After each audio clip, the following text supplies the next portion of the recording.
Course in Miracles, Workbook for Students, Workbook Lesson 131. No one can fail who seeks to reach the truth. No one can fail who seeks to reach the truth. Failure is all about you while you seek for goals that cannot be achieved. You look for permanence in the impermanent, for love where there is immortality within the darkness of the dream of death. Who could succeed where contradiction is the setting of this searching, and the place to which he comes to find stability? Goals that are meaningless are not attained. There is no way to reach them, for the means by which you strive for them are meaningless as they are. Who can use such senseless means, and hope through them to gain in anything? Where can they lead? And what could they achieve that offers any hope of being real? Pursuit of the imagined leads to death because it is the search for nothingness. And while you seek for life, you ask for death. You look for safety and security, while in your heart you pray for danger and protection for the little dream you made. Yet searching is inevitable here. For this you came, and you will surely do the thing you came for. But the world cannot dictate the goal for which you search, unless you give it power to do so. Otherwise, you still are free to choose a goal that lies beyond the world and every worldly thought, and one that comes to you from an idea relinquished yet remembered, old yet new, an echo of a heritage forgot, yet holding everything you really want. Be glad that search you must. Be glad as well to learn you search for heaven and must find the goal you really want. No one can fail to want this goal and reach it in the end. God's Son cannot seek vainly, though he try to force delay, deceive himself and think that it is hell he seeks. When he is wrong, he finds correction. When he wanders off, he is led back to his appointed task. No one remains in hell, for no one can abandon his Creator, nor affect his perfect, timeless, and unchanging love. You will find heaven. Everything you seek but this will fall away. Yet not because it has been taken from you. It will go because you do not want it. You will reach the goal you really want as certainly as God created you in sinlessness. Why wait for heaven? It is here today. Time is the great illusion. It is past or in the future. Yet this cannot be. If it were, if it is where God wills His Son to be, how could the will of God be in the past or yet to happen? What He wills is now, without a past and wholly futureless.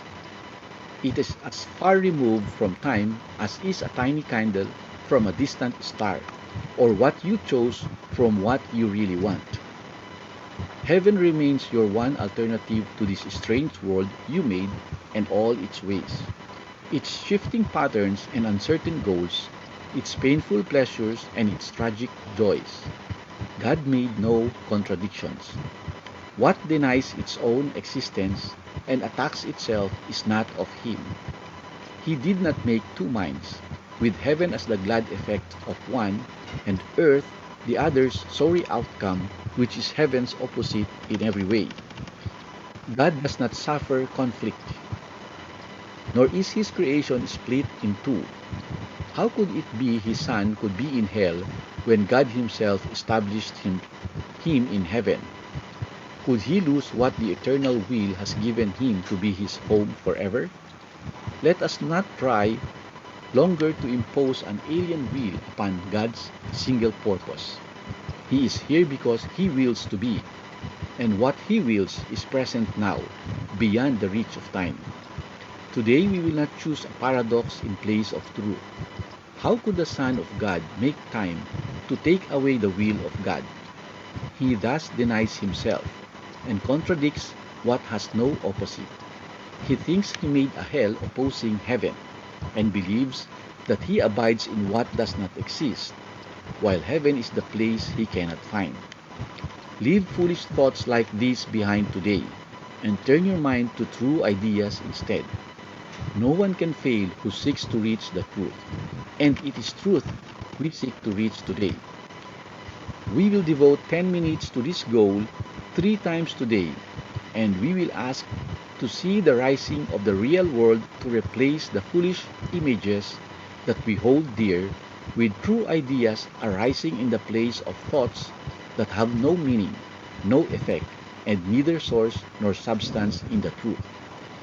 These we acknowledge as we start upon our practice periods. Begin with this. I ask to see a different world and think a different kind of thought from those I made. The world I seek did not make alone. I did not make alone. The thoughts I want to think are not my own. For several minutes, watch your mind and see. Although your eyes are closed, the senseless world you think is real. Review the thoughts as well which are compatible with such a world and which you think are true. Then let them go and sink below them to the holy place where they can enter not. There is a door beneath them in your mind, which you could not completely look to hide what lies beyond. Seek for that door and find it. But before you try to open it, remind yourself no one can fail who seeks to reach the truth. And it is this request you make today. Nothing but this has any meaning now. No other goal is valued now nor sought. Nothing before this door you really want, and only what lies past it do you seek. Put out your hand and see how easily the door swings open with your one intent to go beyond it. Angels light the way, so that all darkness vanishes, and you are standing in a light so bright and clear that you can understand all things you see.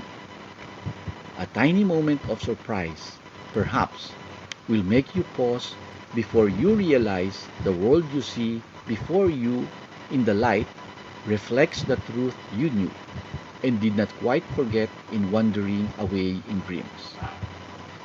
You cannot fail today.